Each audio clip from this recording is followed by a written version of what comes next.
কত সুন্দর ফুল ফুটেছে, কিন্তু দেখেন যে দুইটা ডালে দুই রকমের ফুল, এটা একরকম, এটা একরকম। ফুল যত দেখছি আমি তত কনফিউশনে পড়ে যাচ্ছি, কারণ এই গাছটাই আমি কিনেছিলাম যে গোলাপ ফুল ফুটেছিল এত বড় বড়, আর এখন যে দুই ডালে দুই রকম ফুল বের হয়েছে।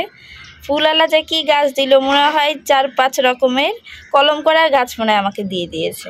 এখন চলে যাব একটু ছাদে।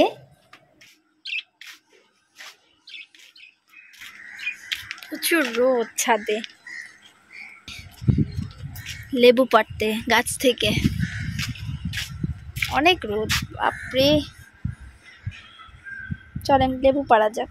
লেবু গাছে লেবু পাড়তে এসে তো আমি বোকা হয়ে গেছি লেবুর সাইজ দেখে, যে লেবুর যদি রসই না হয় তো লেবু পেড়ে আর করবোটা। তো সেই জন্যই আমি লেবু বাছাই করছি, আর এত রোদ যে রোদে লেবু বাছাই করতে করতে আমি পুরোই কাহিল হয়ে গেছি। তো এদিক ওদিক আমি দেখছি যে কোনটা বড় আর ছোট, তো আমি আসলে এই সিদ্ধান্ত নিতে পারছিলাম না যে আসলে কোনটা পারবো। যেটা চোখের সামনে প্রথমে পড়েছিল সেটাই ছিঁড়ে নিলাম, আর এইভাবে একে একে করে বেশি না 2 থেকে 3টা আমি লেবু পেড়ে নিই, কারণ এত গরমে শরবত খেতে হবে সেই জন্যই। লেবু পেড়ে নিয়েই তাড়াতাড়ি ছাদ থেকে নেমে যায় আর 2 জনের জন্য শরবতটা বানিয়ে ফেলি। দেখবেন নিজের গাছের যদি কোনো জিনিস হয় আর সেটা যদি খান পেড়ে, তাহলে কিন্তু একটা অন্যরকম ভালো লাগা কাজ করে। দেন আরো একটা গাছের ফল খাবো, যেটা হলো কামরাঙ্গা, বাট এটা আমাদের গাছে না, এটা আমার খালামনির গাছের, উনি দিয়ে গেছে কামরাঙ্গা। আমি সচরাচর কামরাঙ্গাটা এইভাবে মাখিয়ে নিই, আর